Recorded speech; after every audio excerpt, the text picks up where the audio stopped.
Here we go again. We got another warning from U.S. President Donald Trump. Now he says, well, maybe the U.S. won't reach a trade deal with Canada, and there's the possibility of more unilateral tariffs.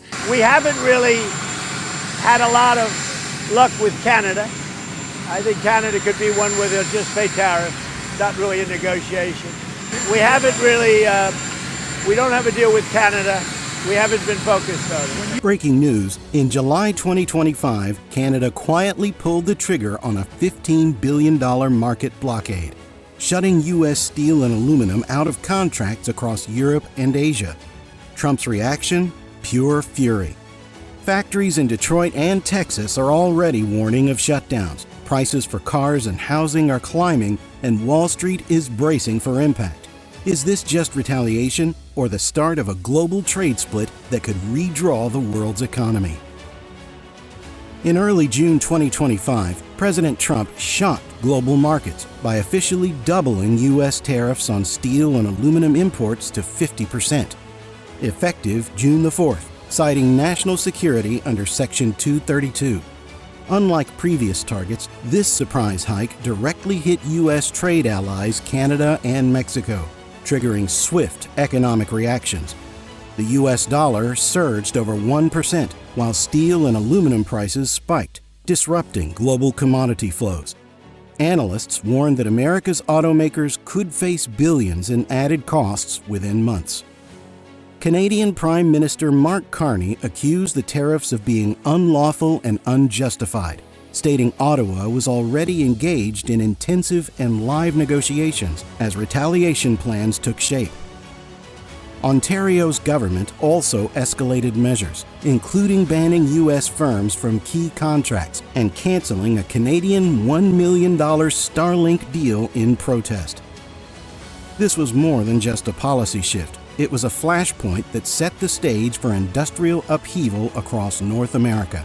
With July 21st, or potentially August 1st, set as the final deadline for resolution, businesses and markets began bracing for deep disruptions and strategic fallout. Canada responded swiftly and strategically.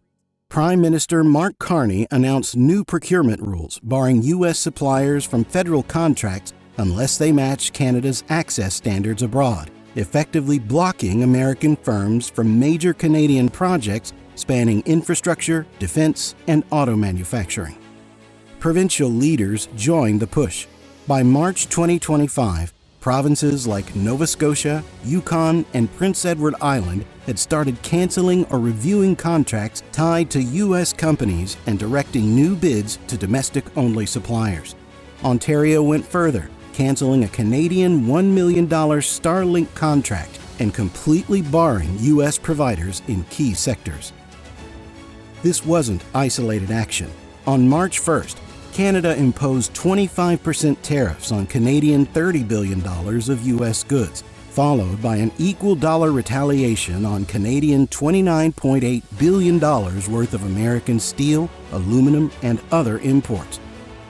Canada also introduced dynamic escalation tools. If negotiations faltered, retaliatory tariffs would automatically increase, targeting non-trade partner goods at 100%, capped by quotas and tied to annual import benchmarks.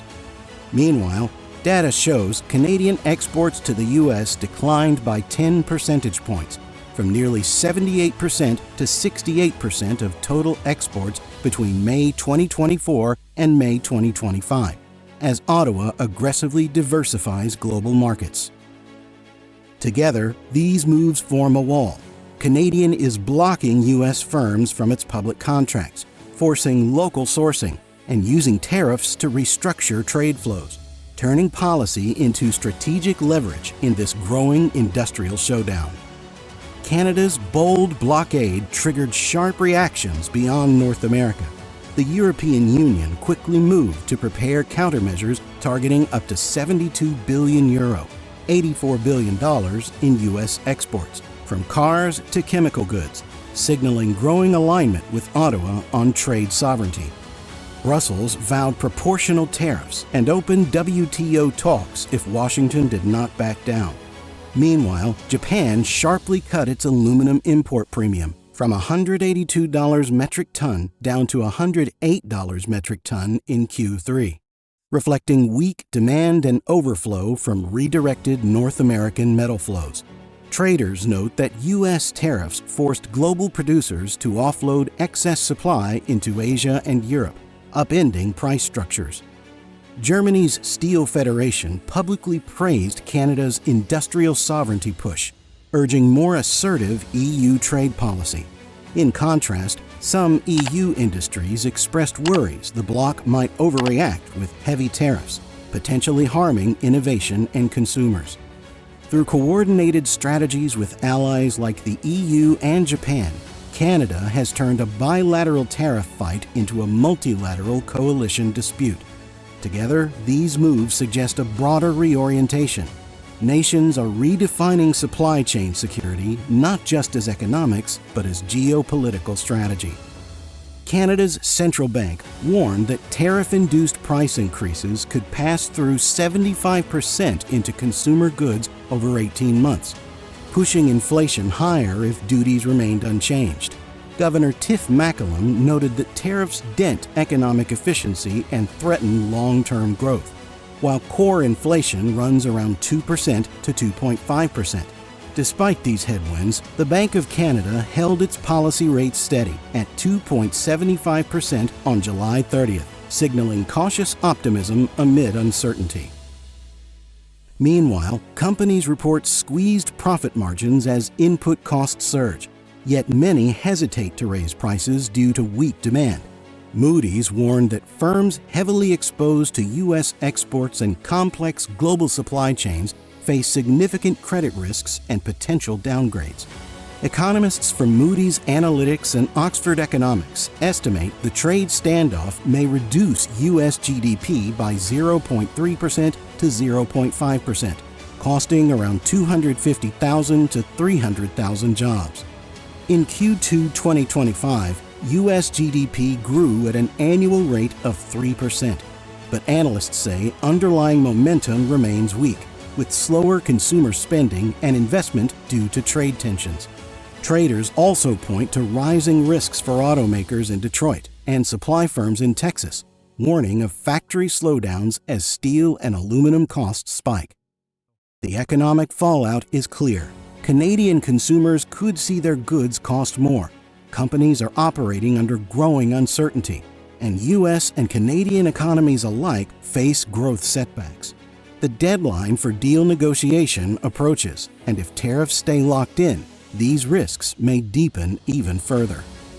Canada-U.S. relations have erupted into a full-blown political storm. On July 11, 2025, President Trump sharply warned that if no trade deal is reached by August 1st, he will impose sweeping 35% tariffs on Canadian exports. No further deadline extensions. He insisted tariffs, not negotiation, will define policy going forward. Prime Minister Mark Carney responded with equal force, rejecting a bad deal and declaring talks are intense, but warned that eliminating all tariffs is unrealistic. Carney defended Canada's sovereignty, stating the country will not bow to pressure, and hinted at alliances beyond the U.S. to protect national interests. Trump's hardline position has split U.S. politics. Some Republicans support his America First stance, while others warn that reckless tariffs could harm allied economies and jeopardize integrated supply chains. Meanwhile, in Canada, Carney faces domestic pressure. Opposition parties demand stronger retaliation, though his government has already reversed a proposed digital service tax on U.S. tech firms to ease tensions. As both leaders escalate rhetoric, the public is paying attention. Canada's voters increasingly view the dispute as a defining moment for sovereignty and national identity, while Americans wonder if the political brinkmanship will cost jobs and raise prices. With no clear path ahead, the political firestorm may decide not just trade, but the future of North American partnership. Trade talks between Canada and the U.S. are racing toward a deadline set during the G7 summit in Kananaskis.